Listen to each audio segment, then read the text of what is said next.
자, 봅시다. 오늘 할 차례는 193쪽이고요. 등비수열 관련된 것들 질문 받고 이어서 갈게요. 페이지 182쪽.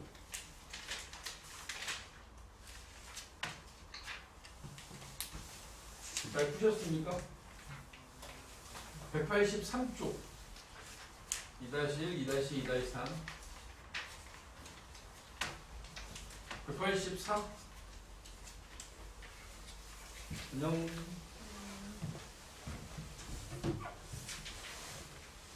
잘했어? 185. 186. 187. 그 다음에 이제 우리 합 들어갔죠? 합 190쪽 7-1, 2, 3 191쪽에 8-1, 8-2 192쪽에 9-1, 2, 3 괜찮아? 자, 우리 지난번에 제가 이제 193쪽에 이제 우리가 공부하려고 하는 걸 원리합계라고 합니다. 원리합계.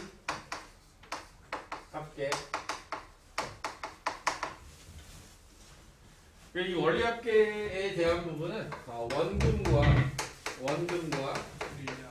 이자에 대한 합을 우리가 이제 표현하려고 하는 거고, 다루는 것들은 적금에 관한 이야기입니다. 적금.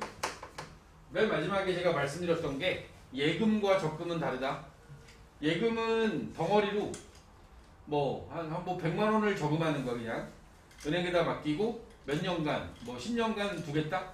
그러면 이제 은행 측에서 얼마의 이자를 매년 단리 또는 복리로 지급하겠다.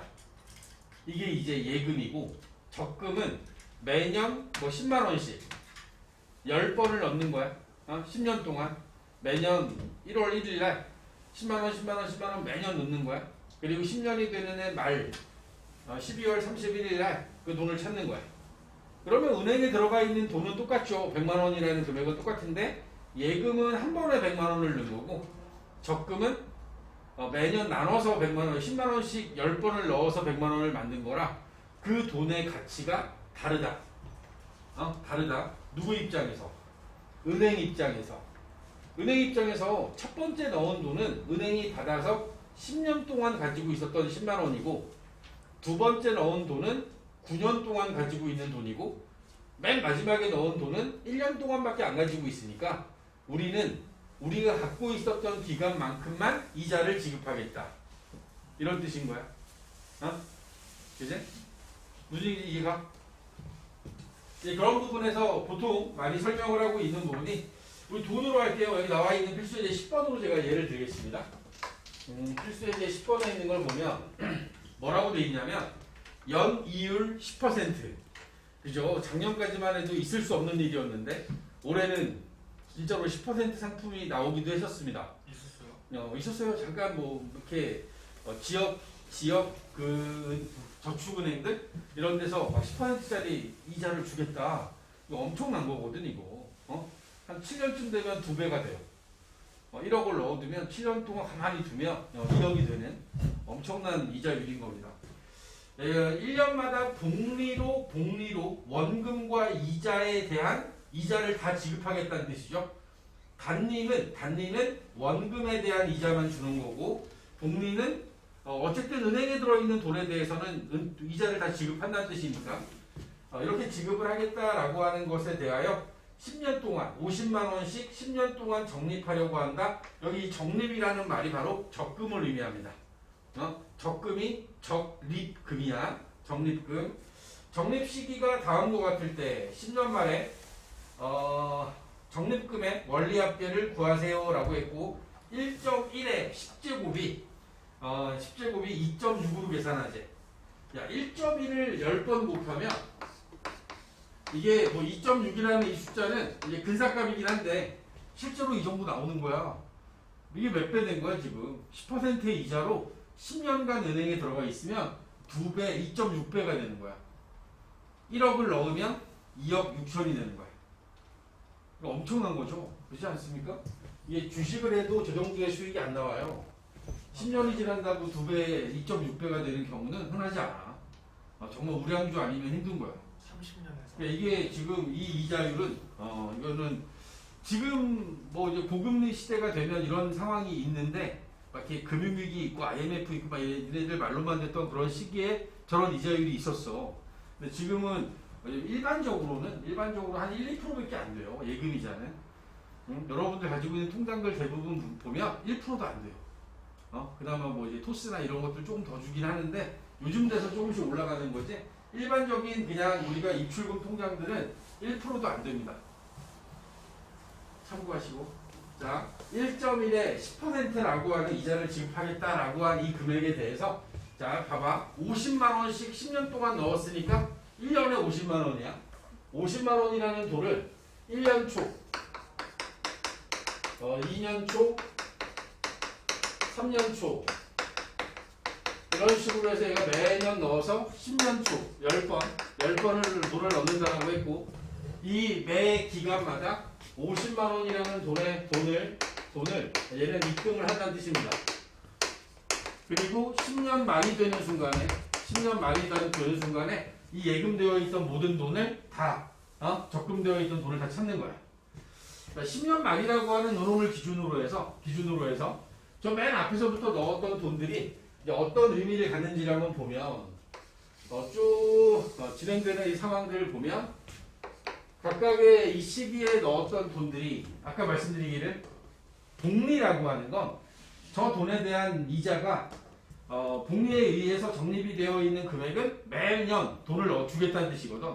그러니까 지난번에 단리법은 이렇게 설명을 했어요. 만 원을 가지고 만 원을 은행에 넣어서 뭐 똑같은 이율 10%의 이자를 지급하겠다라고 하는 건 얘는 1,000원씩 10번의 이자를 주겠다는 뜻이야. 그지? 그래서 따라서 얘네들은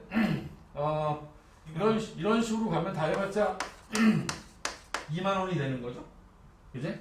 근데 이제 1,000만 원의 금액을 복리로 그 이자를 지급하겠다는 얘기는 여기다가 1.1을 10번 곱하겠다는 뜻이야. 그럼 지금 방금 전에 이 문제의 끝에 나와 있는 것처럼 1.1의 10제곱이 약 2.6쯤 된다라고 하면 얘는 26,000원이 되는 거지. 단리와 복리의 차이가 6,000원만큼의 차이가 생긴 거야. 무슨 얘기인지 알겠어? 저기서 제일 1년 초에 넣은 50만 원이라는 돈은 은행에 들어가서 몇 년간 들어가 있는 거야? 10년. 쟤는 10년 동안 들어가 있으니까 첫 번째 넣은 50만 원은 1.1에 10제곱만큼의 돈으로 10년 뒤에는 그 가치가 변하는 거야. 이자를 10번을 받을 수 있다는 얘기지. 이 50만 원은 은행에 들어가 있으면 10년 말이 되는 순간에 50 곱하기 1.1에 10승이 되는 거야. 이해가요? 그지? 두 번째 넣은 돈은 어떻게 돼? 두 번째 넣은 돈도 은행에 들어가서 1.1에 9제곱만큼의 가치를 갖게 되겠지. 그지? 3년 차에 세 번째 넣은 돈은 이제 얘가 8년 동안 들어가 있을 거니까 1.1에 8승이 될 거고. 맨 마지막에 넣은 저 돈은 1년밖에 은행에 들어가 있지 않기 때문에 이자를 한 번 지급받아서 1.1이 곱해진 값이 지급이 될 겁니다. 그리고 우리가 적금이라고 하는 건 10년 말이 되는 순간에 이 금액들을 모두 합산해서 받아야 되겠지. 그치? 이 금액들을 다 한 번에 받아야 될 거 아니야. 그러면 거꾸로 생각하면 자, 맨 마지막에 넣은 돈이 이거잖아. 그러면 이 앞에 9년 초에 넣은 돈은 50 곱하기 1.1의 제곱이 될 거고 그 앞에서 넣은 돈은 50 곱하기 1.1의 세제곱이 되겠지. 지금 보시면 알겠지만 이 각각의 금액들이 또 등비수열을 이루고 있잖아. 얘를 첫째 항으로 잡으면 그러니까 첫째 항을 맨 마지막에 넣은 돈 50 곱하기 1.1이라고 잡으시고 1.1 얘네들이 하나씩 올라갈 때마다 어떻게 돼? 하나씩 올라갈 때마다 올라갈 때마다 지수가면 1.1이 곱해지고 있지. 그지? 공비가 1.1이 되는 거야. 공비가 1.1이 된다고. 그리고 우리는 이 안에 들어있는 10개 항의 합을 구하면 되는 거야. 결국에는 등비수열의 합으로 맨 마지막으로 이제 등비수열의 합으로 넘어가는 거지. 이해하십니까? 자, 등비수열의 합 R-1분의 A의 R의 N제곱 마이너스 1. 자, 공비가 1.1입니다. 1.1 R-1분의 A 첫째 항이 50 곱하기 1.1이 되고 R의 N제곱 1.1에 10제곱 마이너스 1. 우리 이걸 계산하면 되는 거지. 그지? 여기 1.1에서 1 빼면 0.1이니까 0.1분의 1.1하면 얘는 11로 계산하면 될 거고 50, 11 그리고 여기 나와 있는 이 부분을 계산하면 1.1의 10제곱을 2.6으로 하자 그랬으니까 1 빼면 1.6이 될 거야. 맞지?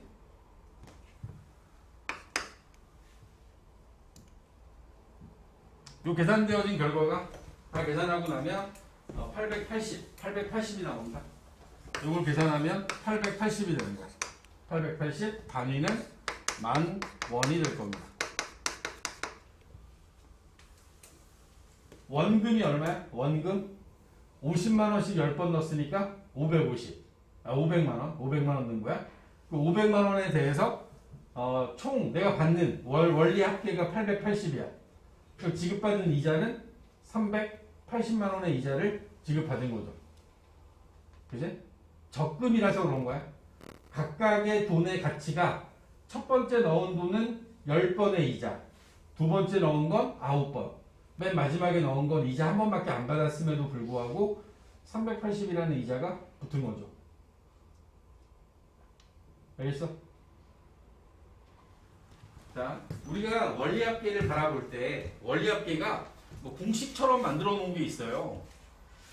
앞에 우리가 189쪽인가요? 189쪽 잠깐 보시겠습니까? 189쪽에 보면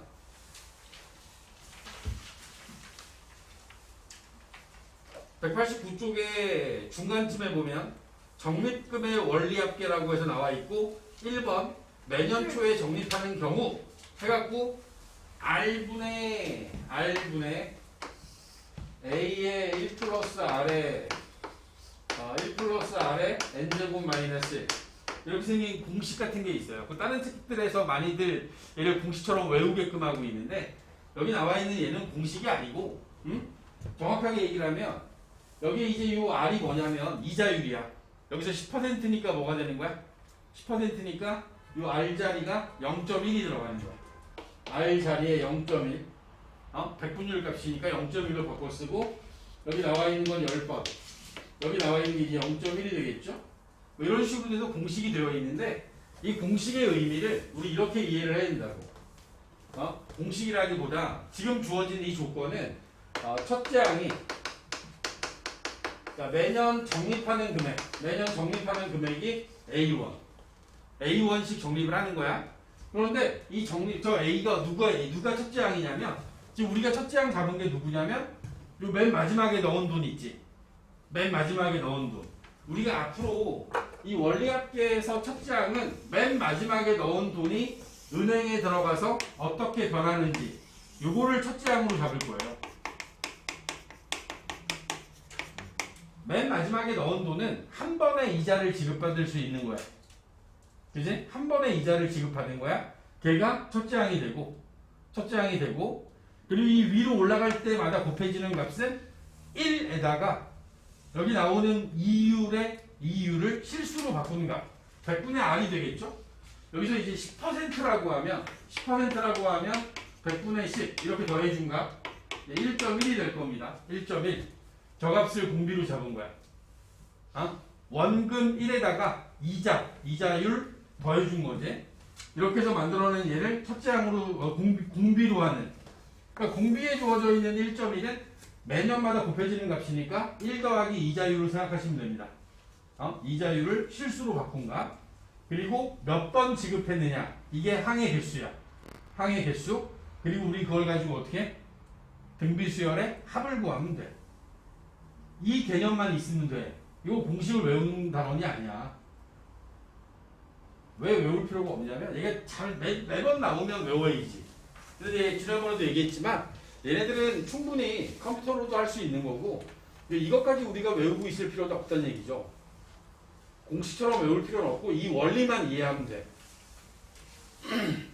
나중에 이 은행 가서 여러분들이 막 상품 설명을 들어 아니면 뭐 인터넷 뱅킹 하려고 아니면 니네들이 보면서 그 안에 복리라는 말이 나와.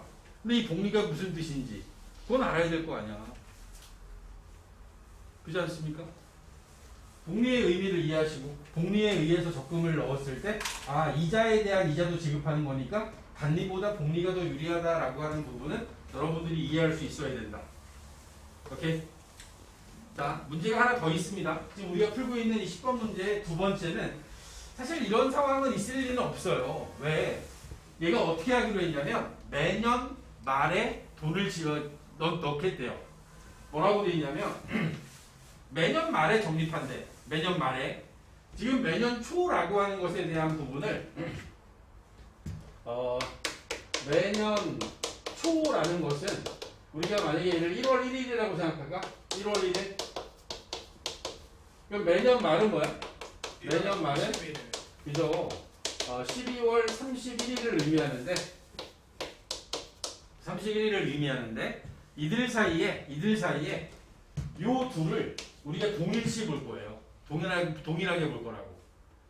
그러니까 매년 말에 얘가 넣는다는 얘기는 첫 번째 이 돈을 넣지 않고 이 돈을 안 넣고 이 2년 초 1년 말과 2년 초를 동일시 볼 거란 얘기지.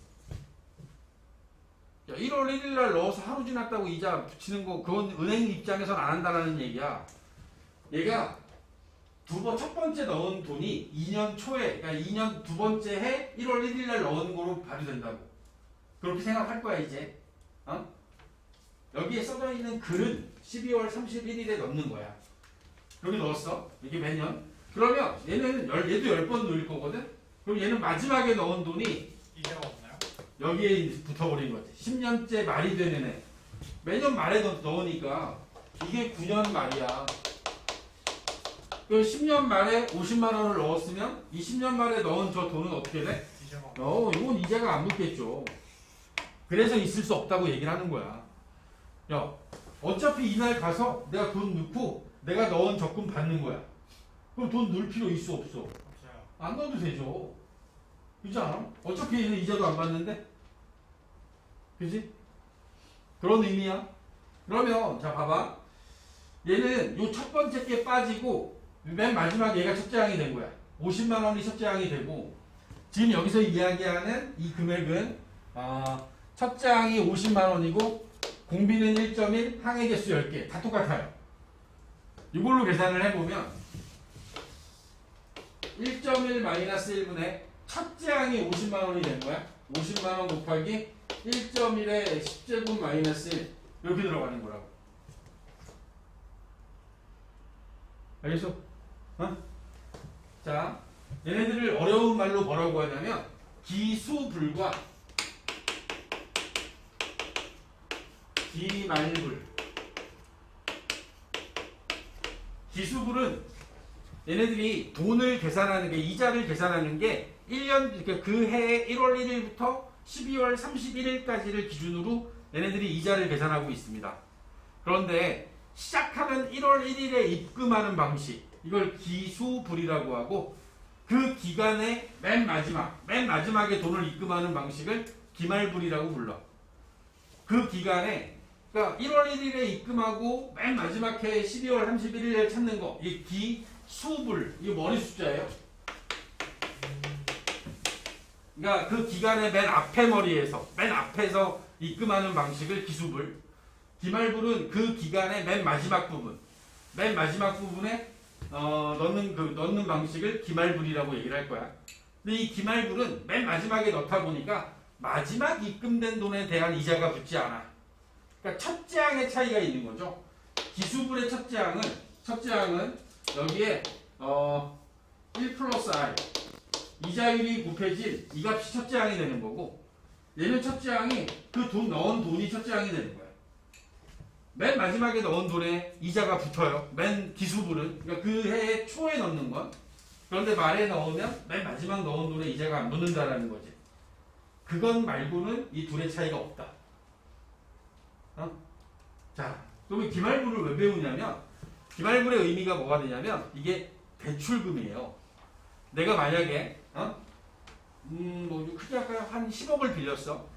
그리고 매년 내가 1억씩을 갚기로 했어. 10년에 걸쳐서 매년. 그러면 그 대출금을 상환하는 건 맨 마지막에 돈을 내는 순간 어떻게 돼? 내가 맨 마지막 그 1억을 갚는 순간 그 대출이 소멸되는 거잖아. 그지? 그러니까 대출은 무조건 다 기말불이에요. 그렇지 않겠어? 얘가 맨 마지막에 돈을 내는 순간 10억 중에서 9억 갚았고 맨 마지막에 1억을 갚았어. 그러면 얘는 대출이 소멸되는 거지. 그지? 그러니까 그 기간의 마지막에 돈을 내므로써 끝나는 거야. 근데 그 돈을 얼마씩 갚아야 되니를 계산하는 방식. 이거는 기말불이 되는 거야. 그러니까 돈을 갚음으로써 끝나는 거. 알겠어? 자, 우리가 돈을 예금하는 건, 적금하는 건 마지막에 이자가 붙어주는 게 좋잖아. 그러니까 그 연초에 내는 게 맞는 거지. 기수불로 가는 게 맞는 건데, 대출금 상환을 하고 나면 끝이 나는 거야. 알겠니? 끝이 나는 거야. 이 의미를 여러분들이 좀 분리해서 생각하셔야 되고, 그 하나밖에 없어요. 이걸 계산하면 얘가 0.1이니까 50, 0.1분의 1. 0.1분의 1은 10도야. 0.1분의 1은 분모분자에 10 곱하면 10 돼요. 10. 그 다음에 이게 1.6이 돼서 이제 2.6에다가 1 빼주는 거니까 1.6 되겠지. 500만 원에 이거 되면 5, 1, 5, 5, 6에 30, 얘는 800이 되겠네. 이제 800만 원이 되고 얘는 880만 원이 된 거야.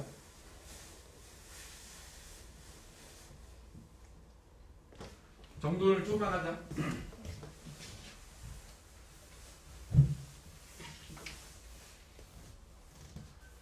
여러분들이 이제 앞으로 봐야 되는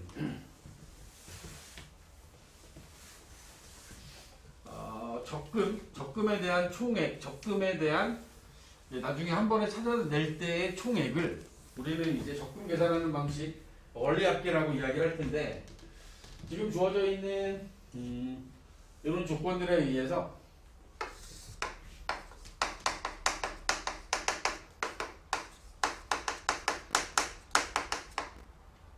대부분은 다 기수불입니다. 그러니까 초에 넣고 말에 찾는 거야. 대부분이 A1씩 매년 입금을 해요. A1씩 매년 입금을 해서 맨 마지막에 입금한 금액이 이제 A로 끝났다라고 칩시다. 첫 번째 넣은 돈이 은행에 들어가서 N년간 들어가 있기 때문에 얘는 1 플러스 R에 N제곱만큼의 가치를 갖는다. 복리라면 이런 이자의 가치를 갖고, 두 번째 넣은 돈도 똑같이 은행에 들어가면 1 플러스 R에 N-1년 이렇게 가치를 갖게 될 텐데, 맨 마지막에 넣은 돈이 A 곱하기 1 더하기 R 요만큼의 이자를 받겠죠? 요 앞에 게 1 플러스 R의 제곱, A의 1 플러스 R의 세제곱. 우리가 찾고자 하는 건 이 돈의 합을 찾는 거죠. 이 합은 등비수열을 이룬다. 그 등비수열이 맨 밑에서부터 보면 첫째 항이 A의 1 플러스 R을 첫째 항으로 갖고, 여기 앞에서부터 위로 올라갈 때마다 공비가 1 플러스 R인 N개의 등비수열의 합을 구하는 거다. 그러다 보니까 R 공비에서 1을 빼고 첫째 항 A의 1 플러스 R을 쓰고, 그리고 여기다가 R의 N제곱 마이너스 1이라고 하는 이렇게 생긴 등비수열의 합구하는 과정을 거쳐가면 된다. 그지? 여기에 숫자가 들어가고, 그리고 여기 1 플러스 R의 N제곱의 값을 대부분 문제에서 줄 거기 때문에 여러분들은 생각보다 복잡하지 않습니다. 응? 생각보다 복잡하지 않게 계산할 수 있다. 이걸 원리합계라고 이야기를 한다. 아주 특별한 경우에 이렇게 초에 넣지 않고 말에 넣는 경우에 별로 할 필요는 없는데 그럼에도 불구하고 구별은 할 수 있어야 되니까 마지막에 넣으면 1년 말 2년 말 이렇게 입금을 하는 이런 상황이 되면 그러면 이렇게 입금을 하는 것은 차이는 딱 하나라 그랬어. 맨 마지막에 넣은 돈의 이자가 붙지 않는다. 여기 이때는 첫째 항이 그냥 A가 되는 거야. 마지막에 여기서 돈 넣으면 얘는 이자가 붙을 리가 없으니까 그냥 A1 받아야지. A1 그지? 그렇게 되면 얘는 1 플러스 R에서 R-1분의 첫째 항 그 다음에 1 플러스 R의 N제곱 마이너스 이런 식으로 해서 계산을 하게 될 거다. 그러니까 구별할 줄 알면 돼요. 절대로 외우는 거 아닙니다. 여기 나와 있는 첫째 항과 공비 잡아줄 줄 알면 별 문제 없다. 구조만 잘 이해하는 걸로.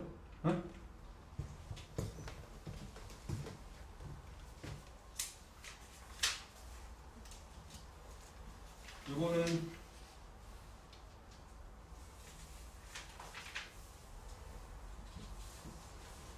196쪽입니다. 196쪽에 18번. 이건 여러분들이 특별히 막 그게 노력할 필요가 있는 단원이 아니기 때문에 제가 그냥 풀어드리려고. 18번 문제 같이 풀겠습니다. 196쪽에 18번.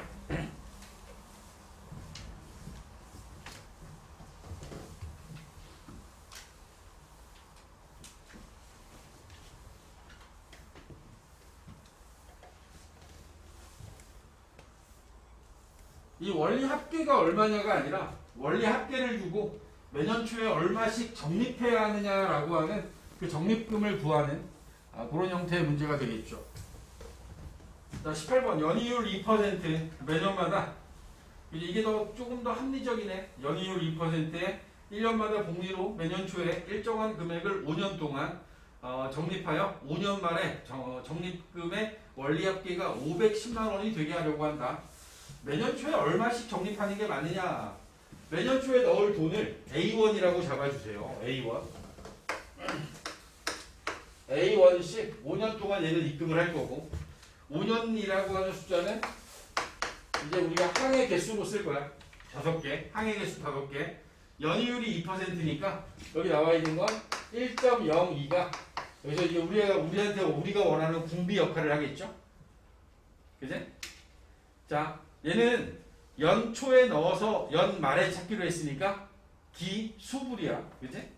정상적인 접근 방식인 거죠. 그러니까 A1을 맨 마지막에 넣은 돈도 이자가 붙어요.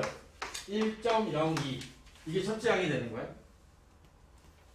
그럼 우리가 분비수열을 확보하는 공식에 의하면 1.02 마이너스 1분의 첫째 항이 A 곱하기 1.02니까 그 다음에 1.02에 5제곱 마이너스 1 이렇게 해서 계산한 게 510만 원이어야 한다.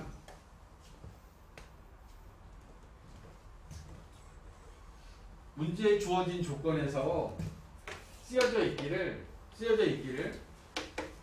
얘는 연초에 넣기로 했으니까 첫째 항이 맨 마지막에 넣은 돈 이렇게 이자가 한번 붙겠죠. 그치? 이자가 한번 붙을 거란 말이지.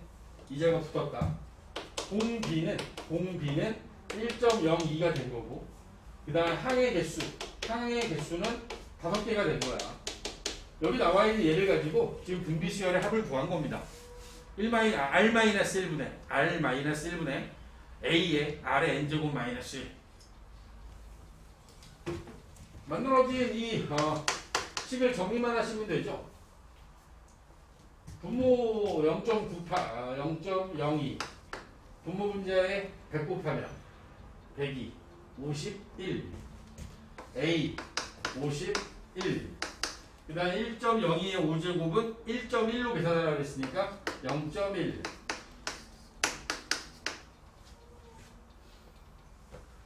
그러니까 깔끔하게 나오네. 5.1 A가 510이니까 A는 100만 원씩 적금해야겠네. 알았어? 과정에 대한 이해. 과정. 어떻게 해먹을 건지. 21번도 문제 읽고 한번 고민해볼까? 채린이는 이달 초에 100만 원짜리 휴대폰을 구입하고 이번 달부터 실제로 이렇게 계산되는 거야. 니네들의 핸드폰 구매하고 나면 핸드폰 가격이 휴대폰 요금에 포함돼서 이런 식으로 주는 거야. 핸드폰을 구입하고 이달 말부터 일정한 금액씩 24개월에 걸쳐서 지불하려고 한다. 월 이율 0.8%, 1개월마다 복리로 계산할 때 매달 지불해야 되는 금액을 구하세요라는 거죠. 어떤 의미야? 자, 이게 이제 내가 여러분들이 이렇게 생각하면 돼. 얘하고 똑같은 문제야. 18번하고 똑같은 문제야. 똑같은 문제인데 얘는 어떻게 돼야 돼? 기말불이고 그리고 100만 원이 딱 채워져야 돼. 24번을 넣으면 100만 원이 채워져야 돼.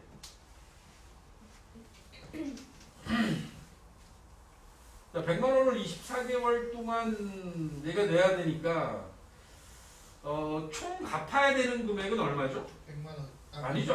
100만 원이 아니에요.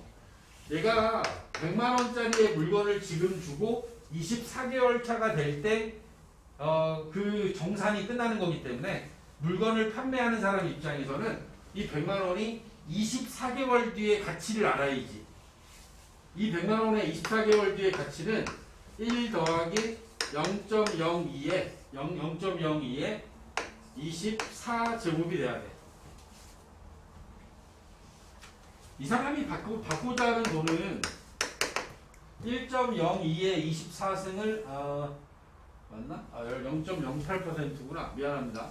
0.08이니까 여기에 0.008 0.008이 들어가야 돼. 0.008이면 1.008에 24승 1.008에 24승이 1.2래.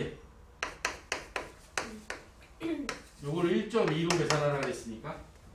자, 그러면 얘는 그 휴대폰을 내가 현금 주고 그 자리에 샀으면 100만 원에 샀을 텐데 할부로 끊으면 내가 갚아야 되는 돈은 120만 원이 되는 거야. 알겠나? 120만 원의 가치를 갖고 있는 거야. 그지? 120만 원을 만들어야 돼. 쟤처럼. 근데 지금 내가 갚기로 한 매월 납입금을 이것도 역시 A1이라 하면 자, 이 사람도 마찬가지야. 저 돈을 내는 사람도 첫 번째 낸 돈은 이자를 자기도 받아야지. 24개월 동안 내가 은행에 넣었다라는 가정하에 물건을 판 사람이 받아야 되는 돈과 내가 은행에 얘를 그냥 넣었다라고 생각했을 때의 금액과 일치하게끔 만들어야 돼. 입장이 다른 거야. 판매자의 입장과 소비자의 입장은 판매자는 얘를 받아야 되는 거야. 근데 소비자는 어때? 소비자도 120만 원 어치만 주면 되는 거잖아. 근데 내가 첫 번째 넣은 돈이 은행에 들어있었다라면 그럼 쟤도 이자를 23번 받았을 거야. 그렇지 않겠어? 24개월 말이 되는 순간 24개월 말에 이 말이 되는 이 순간에 판매자가 받고자 하는 120만 원 그리고 소비자가 내서 이자 다 계산해서 내야 되는 돈 그것도 똑같이 120만 원. 그렇게 되면 둘이 서로 손해보는 게 아닌 거지. 그렇지 않아? 이 소비자가 첫 번째 달 말에 A1을 넣어요. 그 다음에 2개월째 말에 A1을 넣어. 아직 얘한테 주지 않을 거야. 판매자한테 주지 않고 저 돈을 은행에 넣었다고 생각하는 거야. 얘를 은행에 넣어두면 그 은행에서는 23개월치 이자가 붙겠죠. 왜냐하면 말에 넣었으니까. 맞니? 그러면 이 1월 초에 1월 말에 넣었던 돈은 1.008에 23승의 가치를 갖고 두 번째 넣은 돈은 1.008에 22승의 가치를 가질 거야. 맨 마지막에 이 24개월 만에 마지막 달 24번째 할부금을 갚을 거 아니야. 얘는 이자가 안 붙겠죠. 그치? 그럼 결국에는 요 앞에 게 A 곱하기 1.008에 A 곱하기 1.008의 제곱 이런 식으로 해서 쌓여져 있는 이 24개의 합이 저 24개의 합이 1.008-1에 A 1.008에 24승 마이너스 1 요 금액과 여기서 나온 100 곱하기 1.008에 24승이라고 하는 이 돈이 서로 같아져야겠지. 이게 같아지게끔 하는 A1을 내야 될 거 아니야. 아니 이렇게 이런 원리에 의해서 여러분들의 할부금이 결정된다니까. 120만 원 갚아야 되니까 원래 한 달에 5만 원씩 내야 돼. 5만 원씩 내야지 120만 원이 맞춰지는 거야. 근데 억울하지 않아? 내가 물건 사고 첫 달에 낸 5만 원은 얘한테 주지 않았으면 나도 이자를 받을 거란 말이지. 그렇지 않아? 그러니까 그게 합리적으로 만들어진 게 이 할부금 체계라니까. 실제로 5만 원 안 내요. 봐봐. 그래서 이 계산하면 이게 아까 1.2로 계산하기로 했으니까 계산해보면 0.008 그 다음 A 곱하기 이게 0.2 분모분자에 1000 곱하면 8 200 이거 나눠주면 얼마니? 250 A 이거 계산한 게 25A인가? 25A 여기가 120 좌변에 정리된 결과 25A 우변 정리된 결과 120이야 25로 나누면 얼마나? 정확히 안 나와요. 딱 안 떨어져? 네. 25로 나누면 3점 몇 나오는데? 4번 20 8번 16 40 떨어지죠? 매월 48,000원씩 내면 되는 거죠. 48,000원 48,000원씩 내면 되는 거야. 총 금액 이런 거지. 원래 100만원 24개월로 나누면 100만원을 24개월로 나누면 얼마 정도 나오죠? 100을 24로 나누면 4 96 40 한 41,000 얼마쯤 내는 거잖아. 뭐 대략 한 42,000원쯤 내야 돼. 42,000원쯤 낼게 얘가 받아야 되는 그 할부금 다 포함하면 원래대로 하면 한 5만원쯤 내야 되고 근데 이걸 매월 나눠서 냈더니 48,000원 정도를 내는 거니까 매월 한 6,000원 정도를 더 낸다고 생각하면 되겠지. 그지? 근데 물건이라고 하는 것에 대한 가치가 이게 달라질 수밖에 없는 상황인 건 맞아요. 그렇지 않습니까? 합리적인 생각을 한 거야. 이걸 막 대단하다라고 생각하면 안 되는 게 0.008이면 그러니까 이 한 달에 매월 0.8이면 한 달로 1년으로 따지면 9.6%잖아. 할부 수수료가 9.6%면 엄청 크긴 해요. 좀 많아요. 많아서 좀 비싼 편이긴 한데 일반적으로 할부 수수료가 1년에 한 5% 정도 된다라고 하면 그러면 이것보다는 좀 적게 내겠죠.